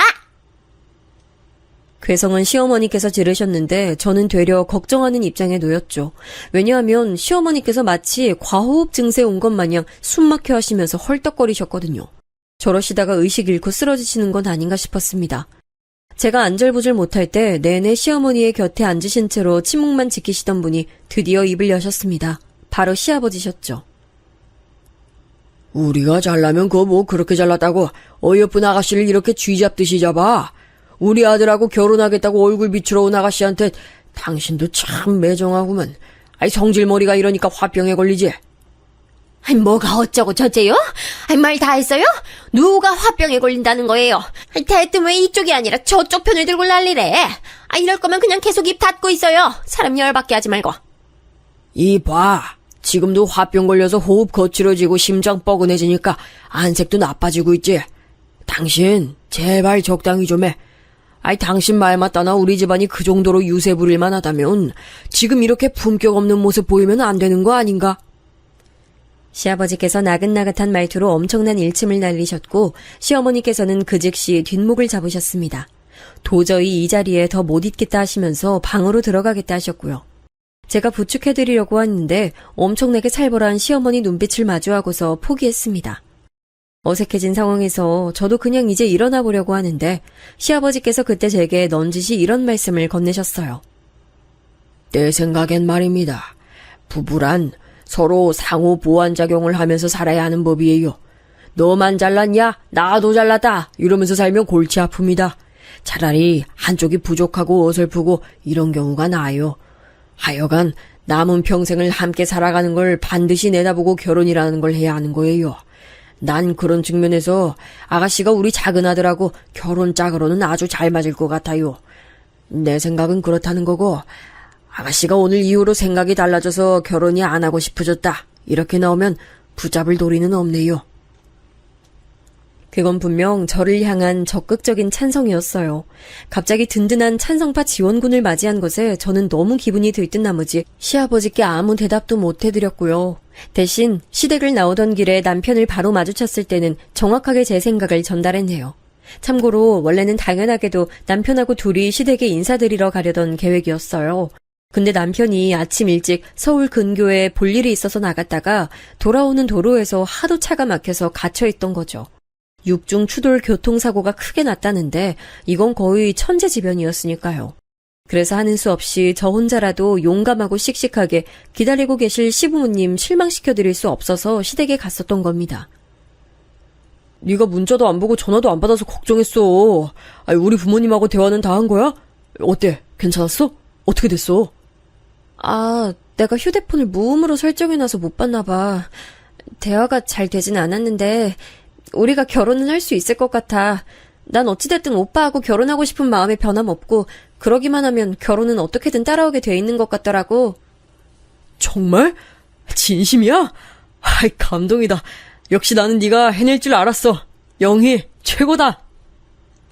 생각해보면 저희 두 사람 엄청 태평하기 짝이 없었네요. 저의 뜬구름 없는 대답에 대고 저런 열렬한 반응을 보였던 남편, 진짜 어찌 보면 순수하고 단순한 사람입니다. 개인적으로 저는 남편하고 굉장히 독특한 인연으로 맞는 사이라고 생각하고 있어요. 더 옛날 시점의 얘기를 좀 해볼게요. 때는 제가 22살일 적이었는데요. 억지로 성적 맞춰서 갔던 대학이 너무 적성에 맞지 않았고 전공을 옮겨보려고 해도 이미 때가 너무 지나 있었고 그렇다고 자퇴를 하자니 말도 안 되고 이래저래 침울한 상태로 있다가 휴학계를 내고 여행을 갔습니다. 해외여행을 혼자 가본 역사가 없었기 때문에 저는 원래 한 목적지를 설정했죠. 바로 미국이었어요. 친정언니가 단박에 거품 물고 반대했던 모습이 떠오르네요. 야, 서영이, 너 진짜 미친 거 아니야? 여자애가 혼자 어딜 가겠다는 거야? 미국? 너 무슨 미국이 비행기만 타면 능사이 나라인 줄 알아? 내가 너를 여태까지 학교 다니기 힘들다고 징징거리는 것도 측은한 마음으로 봐줬고 혼자 해외여행 경험 쌓고 싶다길래 내가 이것도 흔쾌히 동의했는데 미국은 진짜 아니지. 난 기껏해야 네가 일본 정도나 간다고 할 줄 알았어. 너 같은 소심이가 미국은 웬 미국이야? 말도 안 되는 소리 하지 말고 당장 취소해. 하지만 이왕 해외로 가볼 거라면 이런 기회에 지구에서 가장 잘난 나라 정도는 가봐야 하지 않을까? 얘가 돌았나 봐. 너 고작 그런 이유로 미국 가보겠다고 한 거야? 난 결사 반대고 너 절대 미국 못 보내니까 그런 줄 알아. 언니의 불호령이 제법 매서웠죠. 저는 어렸을 때부터 부모님이 많이 바쁘신 가정에서 자란 아이였어요. 위로 나이 차이가 좀 나는 오빠 언니가 있었고 제가 막둥이였죠. 참고로 저희 가족은 아빠, 오빠, 저 이렇게 3명은 딱 봐도 성격이 내향적인 사람인 반에 엄마와 언니는 성격이 괄괄합니다. 유전자가 어떻게 딱 그렇게 나뉘었나 봐요. 실질적으로 친정언니가 엄마 역할까지 해가면서 제가 사춘기 시절에 방황할 때도 잡아줬었고요. 집안 분위기가 자유롭고 풀어져 있고 이런 거랑은 좀 거리가 멀었어요. 오빠는 워낙 공부만 조용히 하던 사람이었고 언니는 아무도 강요 안 했는데 혼자서 효녀가 되어야 한다는 압박에 빠져서 악착같이 야무지게 굴었거든요. 이러니 집안 질서가 잘 잡혀 있었죠. 저는 성인 되고 나서 외박을 한 번도 안 해봤어요. 정확히는 못한 거였고 엄한 분위기가 아직 남아있었으니까요. 이런 제가 천하의 소심이가 대학 생활에 염증을 느끼고 무려 미국을 혼자 가겠다고 했으니 반대에 부딪힐 만도 했습니다. 근데 의외의 전개가 펼쳐졌어요. 엄마가 저를 허락해 주셨던 거예요. 영희야, 난 앞만 보고 달려오느라 양옆을 못 보고 살았어. 딱 앞만 보고 미친 듯이 뛰는 경주마 있지? 그렇게 산 것 같아. 뒤를 돌아볼 여유조차 없는 사람이었지. 난 우리 막둥이 영희가 이런 나하고는 다르게 살았으면 좋겠어. 엄마, 우리 남매 키우시느라 늘 고생하셔서 바쁘셔서 여유도 없으셨던 거 잘 알아요. 그러니까 너무 마음 쓰지 마세요. 여장부 같은 엄마가 이렇게 풀 죽은 모습을 하실 때면 제 심장이 덜컥 내려앉아요. 장남 장가 보내고 손주도 보고 이제 큰딸 시집 간다 그러고 이러니까 아주 내가 생각이란 게 많아져도 너무 많아졌어. 영희 너는 네 오빠 언니보다 더 많이 누리고 많이 보고 그렇게 살아. 알았지? 미국도 다녀와. 연락만 자주 하고. 나머지 가족들은 엄마 태도에 이게 뭔 일인가 싶어서 어안이 벙벙했는데 제가 그 와중에 미국을 아주 잘 떠났지요. 다들 아시는 유명한 곳으로 갔어요. 바로 LA였습니다. 날씨 좋고 한국인들도 많은 대도시를 저는 마음껏 누렸습니다. 우리나라가 얼마나 땅이 좁은지를 밖에 나가보니 알겠더라고요. 제 안에 새로운 세상마저 열린 감각이었어요. LA 안에서만 여행하기로 정해졌지만 용기가 생긴 저는 일탈을 했습니다. 당시에 젊은 층 사이에서 미국 드라마가 한참 유행했었거든요. 각종 범죄를 과학수사 기법으로 밝히는 드라마가 특히 인기였는데 배경이 된 도시 중 하나가 라스베가스였어요. LA와 근거리였죠. 그리고 바로 이 라스베가스로 가기 위해 공항에 갔던 때였는데요. 세상에 아직 출발 시간 전인데도 게이트로 가보니까 비행기가 없는 게 아니겠어요? 이거 큰일 났다 싶어서 발을 동동 구르고 있는데 지나가던 어떤 남자가 그런 저를 발견하곤 다가왔어요. 제가 혼잣말로 어떻게 라고 중얼거렸기 때문이죠. 그 남자도 한국인이었거든요. 제가 쥔 비행기 티켓을 본 남자가 황당하단 표정으로 말했어요. 왼쪽이 아니라 오른쪽으로 가셨어야 돼요. 애초에 게이트 방향을 잘못 찾아오셨어요. 지금 빨리 가시면 아직 늦지 않으셨을 것 같은데 얼른 오른쪽으로 뛰어가 보세요. 행운을 빕니다. 정말 감사합니다. 비행기 무사히 타면 살해할게요. 혼비백산 상태로 저는 게이트를 잘 찾아갔고 비행기 문 닫기 전에 간신히 탑승했습니다. 겁도 없이 떠난 라스베가스에서 저는 기념품을 잔뜩 샀죠. 그곳에서만 파는 게 있더라고요. 화려한 밤도시를 잘 구경하고 LA로 돌아갔는데 또 어이없는 상황을 겪었어요. 기념품 산 걸 넣어둔 크로스백을 LA 공항에서 잃어버렸습니다. 눈물이 글썽해서 제가 어설픈 영어로 공항 직원에게 경위를 설명했습니다. 손짓 발짓 다 섞어가며 설명했는데 이 공항 직원이 눈치가 없는지 영 못 알아들었어요. 답답해서 아주 소심이었는데도 욱하면서 크게 외쳤죠. 그린백! 그린백이라고! 아, 진짜 미치겠네. 기념품 인형들 들어있는 초록색 가방이라는 거. 설명하고 싶은데 어떻게 더 설명해야 되는 거야. 그린백, 스몰! 저기요. 혹시 그린백에 노란 줄무늬도 있지 않아요? 저 그거 좀 전에 카페에서 본 것 같은데? 그때 기적처럼 지나가던 어떤 사람이 제 얘기를 듣곤 그렇게 알려준 거예요. 안도의 눈물을 글썽이며 그 사람을 따라 공항 카페로 갔습니다. 바닥에 떨어진 걸 공항 카페 직원이 발견해서 카운터 위에 둔 상태였어요. 다른 사람이 아니라 직원이 주어서 다행이네요. 알려주셔서 감사합니다. 덕분에 온전히 찾았어요. 제가 살해하겠습니다. 살해를 하겠다고요? 그러고 보니까 저번에도 저한테 살해하겠다 해놓고 영영 사라지신 분 아니에요? 그 말에 고개를 들어 자세히 확인해봤더니 이 사람은 바로 얼마 전 제게 비행기 게이트를 알려준 남자였어요. 세상에 어쩜 이런 우연이 다 있을까 싶어서 저도 그 남자도 한참을 신기해했습니다. 저는 기념품 인형꼬리를 그 남자에게 주면서 제 메일 주소도 알려줬어요. 큰 기대는 안 했습니다. 저라는 소심이가 해외여행 혼자 하면서 신기한 경험도 한 것으로 그렇게 충분히 만족하고 끝낼 생각이었죠. 근데 한국 와서 메일을 확인해보니까 그 남자가 제게 메일을 보내놓은 거예요. 미국에서 공부하고 있는 그 남자와 저는 그렇게 메일로 자주 연락을 주고받았죠. 그리고 그 남자가 한국에 들어오고 나서는 직접 만나기도 했죠. 네, 당연하게도 바로 현재 제 남편입니다. 마치 로맨스 영화 주인공처럼 서로를 만났다고 생각한 저희는 금방 사랑에 빠져들었죠. 참고로 저는 대학을 나온 뒤에 돈은 많이 못 벌어도 제가 하고 싶은 일을 하는 직장에 들어갔어요. 친정언니의 잔소리가 심했죠. 그런 곳은 이직할 때 별로 도움이 안 된다는 이유로요. 하지만 엄마가 이때 또 제 편을 들어주셨습니다. 그러면서 한 가지 중대 발표를 하셨죠. 한 번 사는 인생 얽매이지 말고 하고 싶은 거 하면서 사는 게 최고지. 난 영희가 알바하면서 산다고 해도 만족이야. 그런 거에 구애받지 말고 내 자식들이 살았으면 해서 내가 여지껏 열심히 달려왔다고 생각하니까. 자, 그런 의미에서 얘들아, 너네 다 키워놨으니까 우리도 이제 다르게 살아보려고 해. 제주도 들어갈 거야. 부모님의 제주도행 선언에 깜짝 놀랐네요. 제주도는 엄마의 큰언니, 즉 저에게 큰 이모 되시는 분이 시집간 직후부터 쭉 눌러 살고 계신 곳입니다. 큰 이모부께서도 제주도 토박이세요. 건강이 안 좋으신 아빠는 그곳에서 텃밭이나 살짝 가꾸고 엄마께선 큰 이모가 하시는 식당 같이 하다가 이어받으시는 것으로 이미 그렇게 계획도 세우셨더라고요. 평범한 고깃집인데 엄마께선 제주도가 흑돼지로 유명하다는 걸 내세워서 흑돼지 삼겹살 전문집으로 발전시키겠다는 포부까지 이미 갖고 계셨어요. 친정 부모님께서는 일찍이 사업을 해오셨고 정말 존경스러운 능력자입니다. 저희 부모님을 잘 아시는 분들로부터 황금손 부부라고 불리우실 만큼 금전 감각이 뛰어나세요. 배포는 크시지만 젠체하는 성미들이 전혀 아니셔서 어디 가서 돈 10원 한 장을 자랑하신 적도 없으시죠. 사업적인 건 당연히 걱정 안 됐지만 과연 제주도의 고즈넉한 시골집 생활에 적응하실지 그게 걱정이네요. 아, 참고로 시부모님께서도 원래 도시 생활하시다가 시골 생활을 시작하신 분들인데요. 멀리 이동하신 건 결코 아니고 서울 사시다가 경기도 광주에 유유자적한 생활을 하러 들어가셨습니다. 그 동네를 시어머니께서 특히 좋아하셨고 자부심도 무척 느끼신 걸로 알아요. 이야, 지금까지 치열하게 달려온 게 안 아까운 동네 풍경이네. 고즈넉한 동네, 수준 맞는 사람들이 사는 고급 단지. 아유, 바로 이거야. 인생을 성공으로 이끈 진짜 백이 성공한 사람들만이 누리는 인생 이막의 안락함. 그게 바로 이런 거라고. 평생 이런 맛은 못 느껴보고 늙어 죽는 사람들이 우리나라에 얼마나 많을까?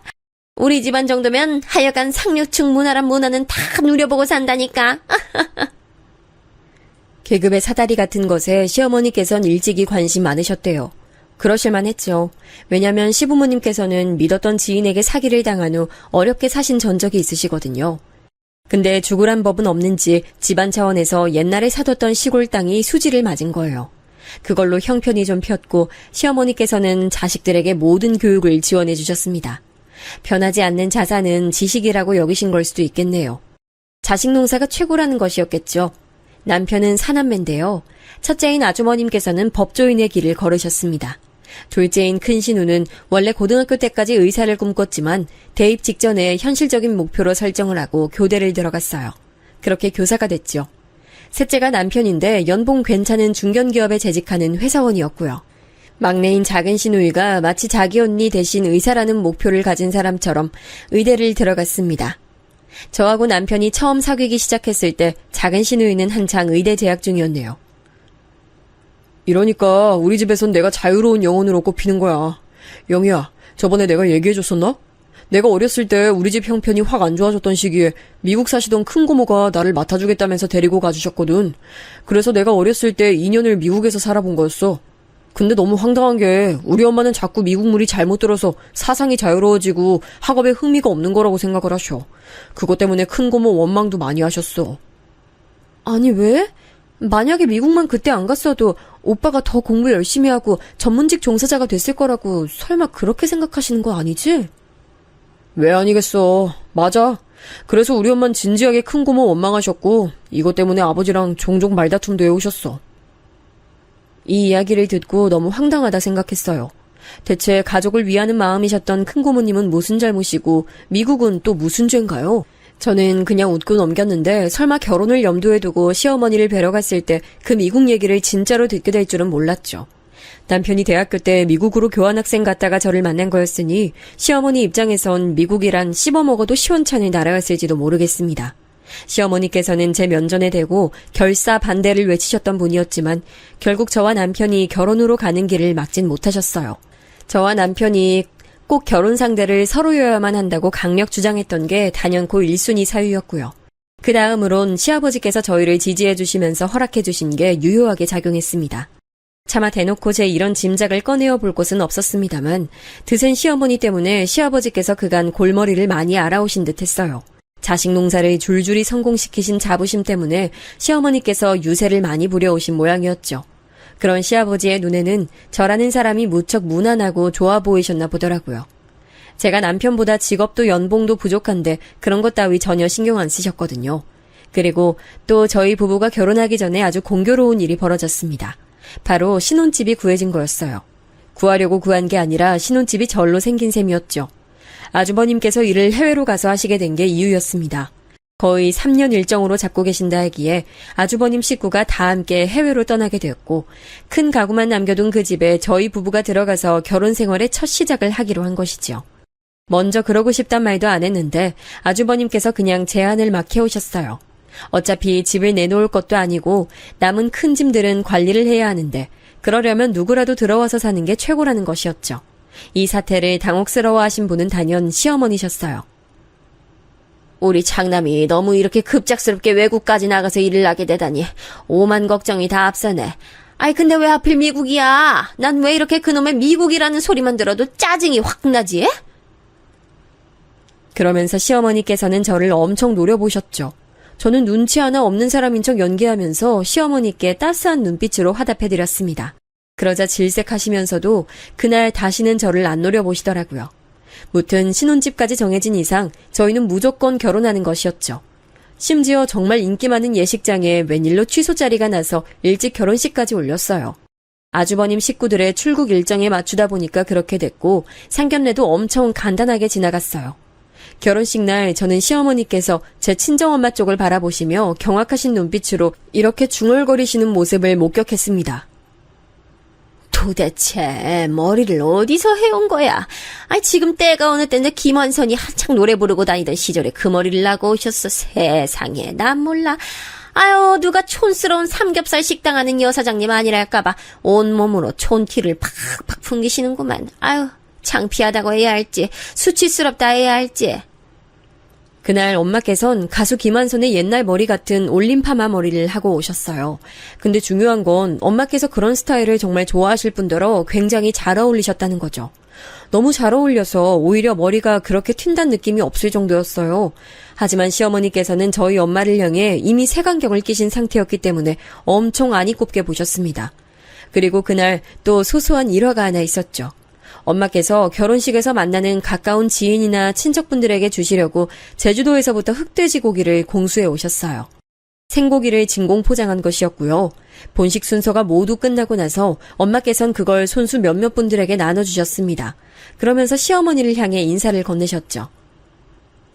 사부인, 영희 얘기 듣자니 고기 로스는 다 좋아하신다면서요. 사부인 특별히 챙겨드리려고 양 많이 진공 포장한 것도 챙겨왔어요.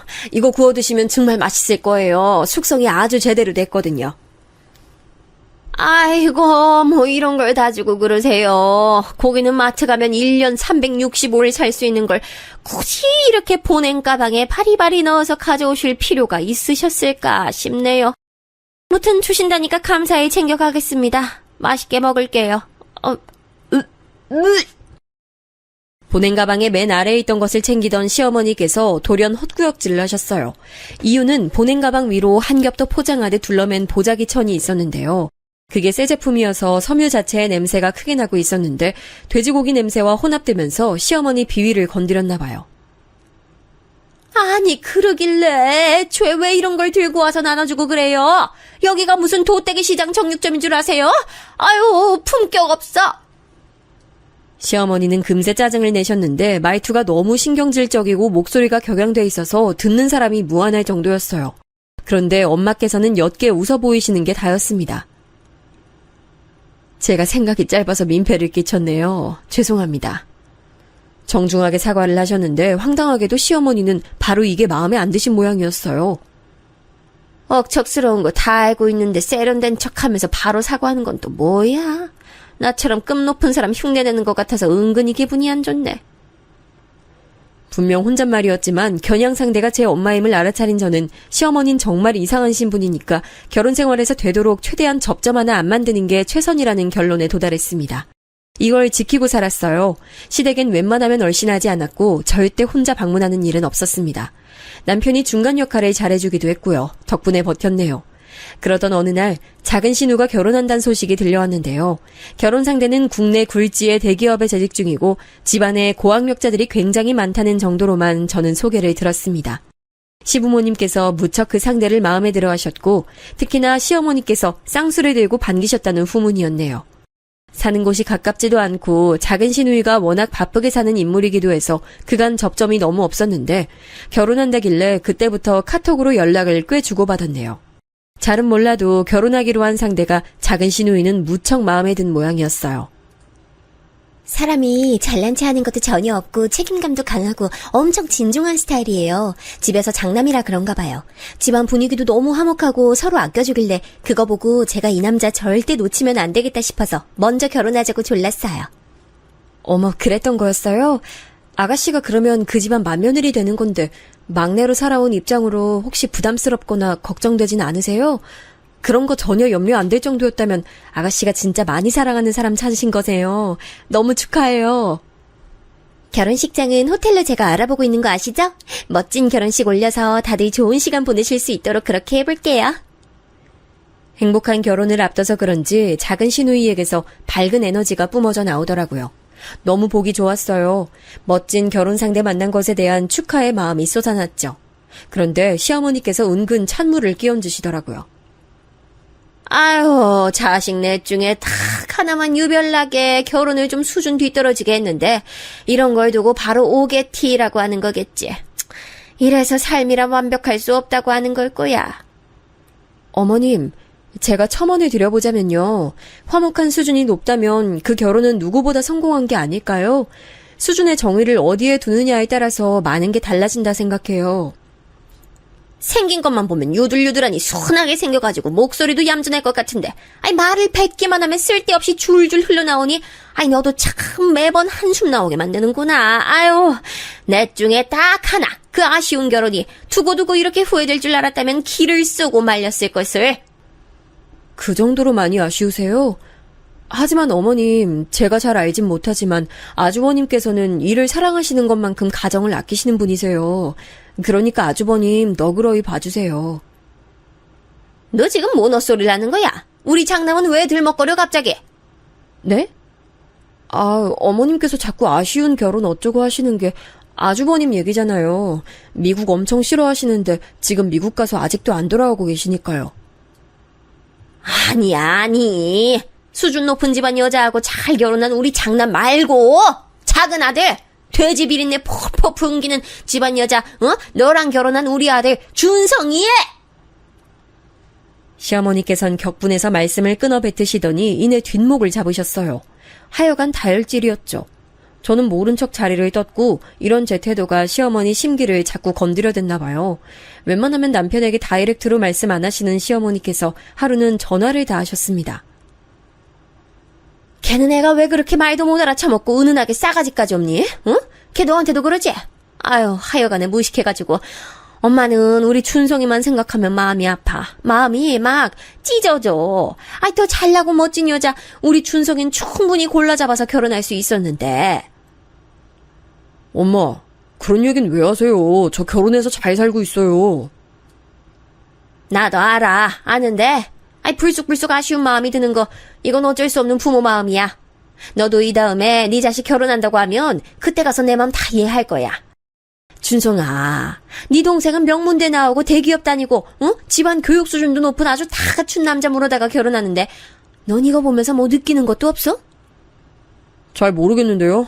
그리고 엄마, 저 지금 운전 중이라서 휴대폰 집사람이 들고 있어요. 그래서 함께 듣고 있어요. 너는 그 얘기를 왜 지금 해? 아우, 열받아. 하여간에 되는 일이 없어. 시어머니께선 전화를 뚝 끊어버리셨고 저랑 남편은 어이없다는 시선을 교환했죠. 어쩌다 보니 그 주에 주말에 일정이 괜찮아서 남편하고 제주도를 다녀왔어요. 서울에서 아빠 의료보조기구 사서 챙겨간 것도 큰 이유였고요. 아빠께서 건강이 썩 좋진 않으시거든요. 그래서인가 고즈넉한 제주도 생활 하시는 게 보기는 좋더라고요. 엄마께서는 역시나 만반의 의욕을 가지고 식당을 운영 중이셨는데 입소문이 나서 점점 더 잘 되고 있었어요. 전문적인 매장 관리자까지 뽑은 상태인 걸 보고 저희 엄마 정말 멋지단 생각을 했네요. 남편하고 맛있게 삼겹살도 먹었는데 작은 시누이가 결혼식 일정으로 잠깐 얘기할 게 있어서 전화가 왔길래 별 생각 없이 말해줬어요. 저희 부부 제주도 와서 삼겹살 먹고 있다고요. 근데 그게 시어머니 귀에 들어간 거예요. 준성아, 엄만 정말 섭섭하다. 넌 이 엄마한테 말도 안 하고 제주도까지 불쑥 가버릴 수가 있니? 그리고 그 돼지 똥 비린내 나는 고기는 왜 먹으러 갔어? 왜 우리의 찰난 아들이 처가 음식 팔아주려고 애를 써야 되는지 엄만 이 상황 자체가 너무 가슴이 아프고 섭섭해. 남편에게 이런 카톡을 보내놓으신 걸 보고 진짜 고개가 저절로 저어졌습니다. 대체 왜 이러시는지 모르겠더라고요. 하여간 맨 처음 뵀을 때 그 인상대로 범상치 않고 종잡을 수 없는 분이란 생각만 강해졌네요. 제주도를 떠나려던 그때 엄마께서 이렇게 말씀을 하셨어요. 사돈처녀가 결혼식 문제로 상의하려고 전화했었던 거야? 결혼식 날짜가 언제라니? 너희 아빠하고 병원 때문에 곧 서울 갈 일이 있을 것 같은데 날짜 맞으면 보러 가려고. 엄마 호텔 결혼식 구경 다니는 거 전에 좋아했죠? 결혼식 호텔에서 하기로 했어요. 날짜 맞으면 결혼식 꼭 참석하시고 끝나고 저랑 따로 놀러 가시고 그렇게 시간 보내요. 너무 좋다. 작은 시누이 결혼식에 엄마께서 타이밍이 맞으면 참석하시는 걸로 말로만 얘기가 돼 있었는데 정말로 일정이 겹쳤어요. 병원 다녀오신 아빠는 컨디션이 조금 안 좋으셔서 친정오빠 댁에 머무르셨고 엄마만 혼자 작은 시누이 결혼식이 열린 호텔에 걸음을 해주셨습니다. 작은 시누이가 신랑감 잘 골랐다고 시어머니께서는 침이 마르도록 칭찬을 하셨는데 결혼식장에 참석해보니까 왠지 공감 가긴 했어요. 뭐랄까 신랑층 하객들이 전부 인상이 부드럽고 좋으면서 차분한 느낌이더라고요. 참 신기했어요. 시매부 되실 분도 인상이 말끔했는데 그 부모 형제 얼굴들 보니까 다 하나같이 올곧은 인상이었습니다. 너무 멋진 분위기 가족 같아서 저도 모르게 신랑 측 혼주석을 자꾸 쳐다봤네요. 결혼식이 본격적으로 시작되기 직전 엄마는 도착하셨습니다. 엄마, 여기에요, 여기. 앞쪽으로 오세요. 식 끝나기 전에 못 오실 줄 알았는데 갑자기 차 막힌 게 뚫렸어요? 나도 몰라. 어느 순간 길이 휑하게 뚫리더니 금세 여기까지 도착해버렸네. 야, 안에 예쁘게 잘 해놨다. 톱스타들 결혼하는 현장 같네. 엄마께서 너스레를 떠시며 제가 앉아있는 앞쪽 구역으로 오셨어요. 그때 혼주석에 자리하신 시어머니께서 이쪽을 보시며 오만상을 쓰시는 게 눈에 들어왔습니다. 저희 엄마가 오신 게 뭐가 그리 기분이 나쁘셨는지 이렇게 외치시더군요. 격 떨어지게 씨리, 응? 돼지 똥내 풍기면서 대체 여기가 어디라고 와? 작지만 분명하게 들린 그 음성에 제가 귀를 의심하고 있었습니다. 신랑 측 혼주석에 앉으신 분들이 시어머니의 힐난에 무심코 이쪽을 보셨다가 동시에 깜짝 놀랐어요. 아니 이럴 수가. 권 여사님. 심해부 부친 되시는 사돈어른께서 자리에서 벌떡 일어나셨습니다. 권 여사는 저희 엄마를 지칭하는 호칭이어서 저도 놀랐어요. 엄마가 제 심해부의 부모님을 어떻게 아신다는 건가요? 근데 엄마께서도 무척 당황하시며 화답하시더군요. 아유, 자네들이 여긴 어쩐 일이야? 보아하니 자식 장가 보내는 날인가 보지? 난 우리 사돈처녀 시집 간다길래 이렇게 보러 온 건데. 아유 이럴 게 아닙니다. 권 여사님 절부터 받으십시오. 사돈어른은 돌연 벅찬 얼굴이 돼서 정말로 바닥에 대고 절을 한번 올리셨습니다.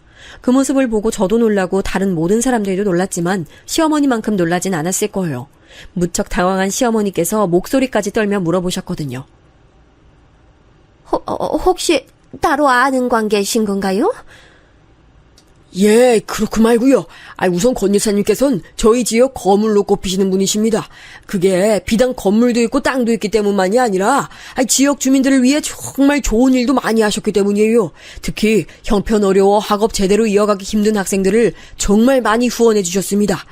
오늘 장가드는 제 큰아들 놈도 저기 계신 권 여사님 도움으로 대학까지 무사히 나왔어요. 저희 가족이 주식 실패로 인생 낭떠러지 끝에 몰렸었고 쌀 한 톨이 아쉽고 아까웠는데 권 여사님께서 후원해 주신 덕에 애들은 걱정 없이 공부할 수 있었죠. 저희 둘째 셋째도 전부 권 여사님 도움받아 공부 마친 아이들입니다. 사돈어른께서는 무척 고무된 얼굴로 감격에 차서 말씀을 쏟아냈어요. 저도 들으며 탄성을 내뱉었습니다. 엄마께서 그런 일들 하시는 것 정도야 대강 예전에 알았지만 구체적인 걸 들은 건 이때가 처음이었으니까요. 권 여사님, 이렇게 다시 뵙게 되어 신기하고 감동입니다. 저희 둘째 셋째 모두 명문대 간판 달고 좋은 직장 들어가서 자기 돈벌이 하고 있습니다. 권 여사님 덕분에 가능했던 것 같아요. 아니에요. 제가 무슨 애들이 전부 머리가 좋고 워낙 영특하고 성실하니까 해낸 거죠. 전혀 대가도 안 받으시고 정말 좋은 일 하신 저희 가족 은희님을 한시도 잊은 적 없습니다. 이런 곳에서 다시 뵙게 될 줄이야. 저기 그런데 실례지만 아까 안사돈께서 하신 말씀은 대체 뭐였습니까? 감동에 차서 말씀하시던 사돈어른께서는 불현듯 뭔가 떠오르자 표정을 굳히시며 시어머니께 그렇게 물어보셨습니다. 넋이 빠져있던 시어머니께서 흠칫하시면서 대답을 하셨는데 눈에 초점이 없었어요. 아유, 아무것도 아닙니다. 아유, 저희 사부인께서 얼마나 인망이 좋으신지 전 진작에 그걸 알아봤죠. 근데 부동산까지 그렇게 다 있으실 줄은 몰랐네요. 아유, 얼른 시기 시작하고 빨리 끝이 나야 제가 직접 여쭤볼 텐데 아쉽네요. 스스로도 민망하셨는지 말씀을 맺자마자 얼굴이 붉게 달아오르더군요. 시아버지께서도 어이없다는 표정이셨고 사돈 내외 두 분은 말할 것도 없었죠. 기가 막힌 낯을 하고 계셨어요. 그런데 엄마께서 자리에 가만히 착석하시며 결혼식 순서를 기다리자 다른 분들도 자연스레 그걸 따랐습니다. 결혼식은 무사히 끝났는데 단체 사진을 찍자마자 시어머니께서는 갑자기 주랭랑 치셨습니다. 아유, 어제 먹은 떡이 잘못됐나. 자꾸 속이 안 좋네. 전 좀 먼저 가봐야 할 것 같네요. 천천히들 즐기세요. 도망을 치다니 정말 치사하고 멋없는 방법이었죠. 제 엄마의 정체를 알게 된 작은 신우와 심해보든 기절할 땐 놀랐는데요. 심해보든 부전자전음을 증명하듯 당장 엄마께 절부터 올렸습니다. 분위기는 감동이 섞인 화기애애함이었어요. 단언컨대 시어머니를 제외한다면 나머지 모두가 그날 화목하고 사이좋게 친목을 쌓고 회포를 풀었습니다. 그리고 이튿날 시어머니의 어색한 사과가 이뤄졌죠. 내가 그간 사부인이 어떠신 분인지 몰라 뵙고 행동을 했어. 너에게 내가 진심으로 사과를 전할게. 당연히 물론 사부인께도 따로 연락드릴 참이야. 궁금한 게 있는데요. 어머님은 그러면 재산 정도에 따라서 사람 끝매기고 거기에 맞춰서 행동하시는 분이세요? 제 일침에 시어머니께서는 아무 반박도 못하셨습니다. 그러더니 사흘 정도 끙끙 앓아누우셨죠. 시아버지 표현에 따르자면 그냥 화병 말고 우화병이란 게 도지신 듯 했습니다.